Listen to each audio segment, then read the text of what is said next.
Welcome to another edition of the Franchise Consultant Podcast. I'm so excited to have my good friend Chris Manske, who has dressed the part today. Appreciate it. I feel very underdressed today.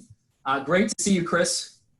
Well, it's great to see you too, Adam. Thank you so much for allowing me to be on the podcast. But more, I'm just glad to reconnect with someone that I don't get to talk to enough. So, Chris, if you could please tell our listeners a little bit more about yourself and your company. Sure. I lead a disciplined and well-credentialed team providing sophisticated wealth management and individualized investment advice.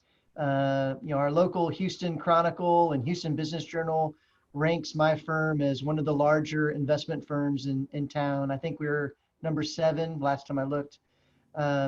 We put a lot of emphasis on each financial advisor providing a base level of service that includes monthly outreach to all clients. And our motto is every client, every month.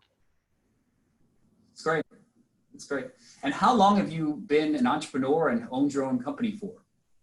Well, I left the military about 20 years ago, and I grew up in the civilian world at Merrill Lynch.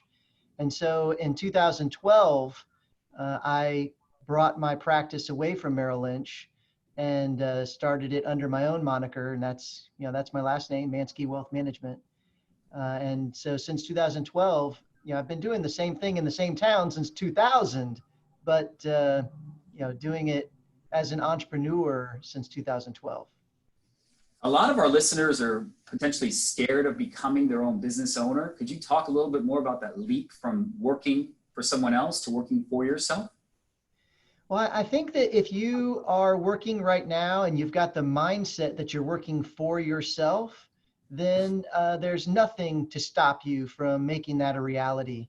But if you're working for someone else and your mindset is, I am a tool of somebody else's, I am a employee under someone else's rules, and my initial reaction to an opportunity is, oh, let me ask and see what I'm allowed to do. Well, then that's a really difficult leap to make. But I bet most people that are listening to your podcast, Adam, when they see an opportunity, they're the last ones to stop, slow down, and say, oh no, what do? I have to ask someone for help. Just the opposite. That's why they're listening to podcasts like this, is because they're interested in getting better at recognizing opportunities and not practicing, asking somebody for permission. I agree. I think the other thing too is that a lot of people, I know it's sometimes irrational, Chris, but people deal with a lot of fear in my world a lot. I think fear is normal. Fear is rational. If you don't know what to expect and you have no fear, then you're probably making a mistake. There's arrogance or there's a lack of humility there.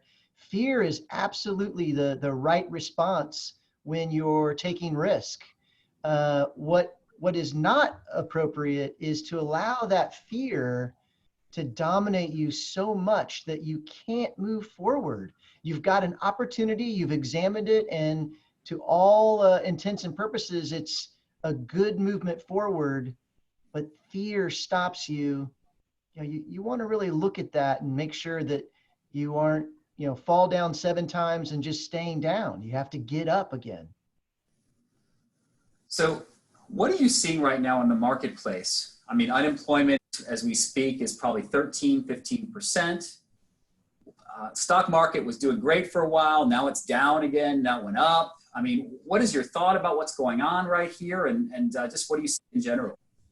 Well, I think that I normally like to give straightforward answers, but in this case, I really see a huge dichotomy. I mean, on the one side, I feel like there's a lot of opportunity, and I think listeners of this podcast shouldn't get mired in the fact that the volatility exists, the fact that there is so much turmoil in the job market, that the fact that there is a lot more uncertainty just in the fact that, hey, this year is an election year. I mean, that alone creates a foundation of uncertainty on which all this other pandemic and quarantine and people's rights getting trampled on with masks.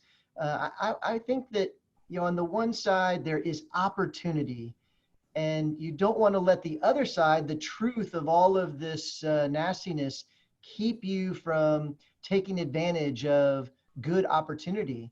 In my business, we're very contrarian. In order to get ahead, we need to try to do the opposite of what the typical investor is doing. When people are scared, as the old adage goes, we're supposed to be buying. And I think that serves well in most marketplaces. When things are not at their optimum, probably that's a good time to get in and find some deals.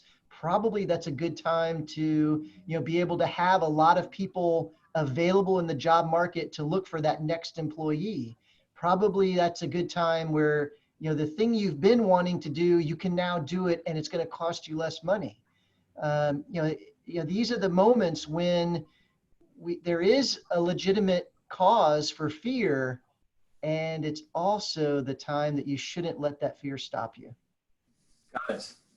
And so if someone is furloughed or out of work, I mean, what kind of advice would you have for that person to just kind of deal with that in general? I mean, a lot of people have their job as their identity.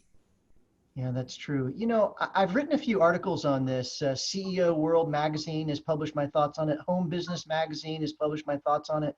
And I think of all those different, steps that I suggest in those articles, the one that has really resonated with my clients, with some of my network, is that this time at home is not a failure. It's not I am just, stuck and I can't do anything valuable. Just the opposite.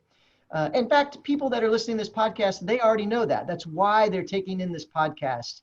For folks that are furloughed, for folks that they are needing to get into that next occupation, next job, next challenge, I challenge you to remember that every moment is still the same value to you as when you were in a job. Every moment is still useful to you. And if you're spending your time, binge watching Tiger King, you probably are missing the boat.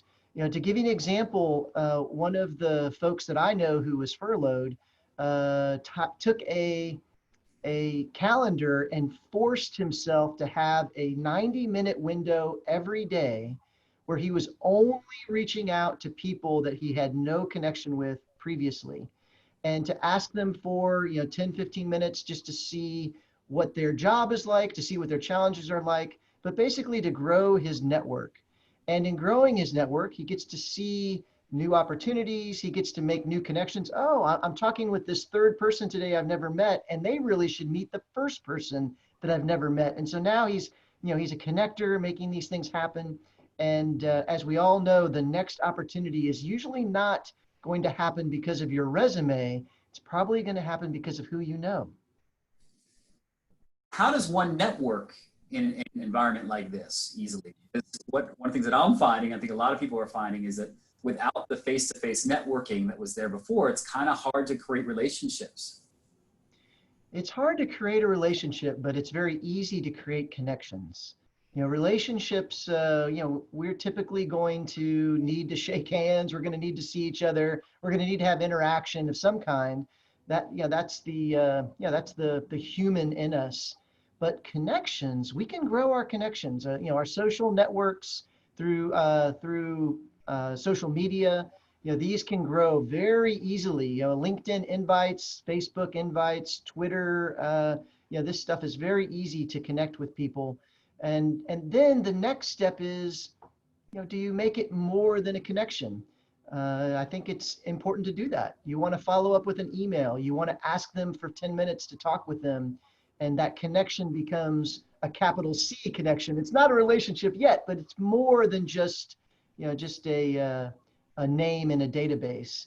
And, when you're furloughed, if you can take your database of 1,000 names, of 10,000 names, and you can take the connections and make them capital C, and then slowly turn those into relationships, that's a good use of your time.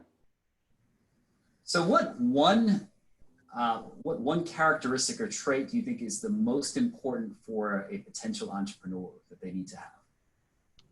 Well, boy, there's a lot of them. I'd say I have to at least give you two, Adam. I can't Okay, just give me one. two. I'm going to say honesty, integrity is the number one. And then the number two is grit. If they're going to push through and they have a solid ethical foundation, there's nothing that's going to stop them. I know here in my firm, we've hired a few folks right out of college. As long as they've got grit and integrity, we can teach them everything else. And an entrepreneur can teach herself just as easily as someone could teach her. So no problem at all. That's great, Chris. So you're one of the most well-read people that I know. What kind of books are you reading now, and which books are your favorite of all time? Well, boy, I love these kind of questions. Well, I think that the books I'm reading right now, one is The Italian Secretary. This is a real fun book that takes Conan Doyle's Sherlock Holmes and puts him in another situation that is full of mental puzzles. And I get a lot of excitement out of books like that. The other book that I'm rereading at the moment is Jordan B. Peterson's book called 12 Rules for Life, An Antidote to Chaos. I just finished the book called An Organized Mind, and I highly recommend it to folks, especially if they liked Dr. Matthew Walker's book, Why We Sleep. If you liked Why We Sleep, you will love An Organized Mind. Great. Great. I love Why We Sleep. That's a fantastic one.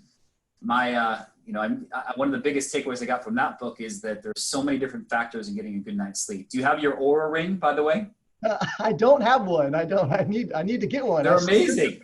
Yeah, go and get one tomorrow. Seriously, all my friends have it. It turns you into some sort of guinea pig to figure out your sleep and everything else. It's wonderful. Oh, wow. Yeah, So, I still need to get a watch. These wearable electronics. They're really neat. I don't have any yet. This is better because you don't want to go to sleep with your watch. True. So Chris, if someone wants to get a hold of you, how would they do so? Well, probably the easiest way would be to Google my name or to Google my book that's coming out in September. The book's name is The Prepared Investor. If you Google that, you can see you can buy it, pre-order it anywhere they sell books. So The Prepared Investor is a great way to find me, or just Google my name, Chris Manske. Well, Chris, always great chatting with you. And thank you so much for your time today. It was a pleasure. Thank you.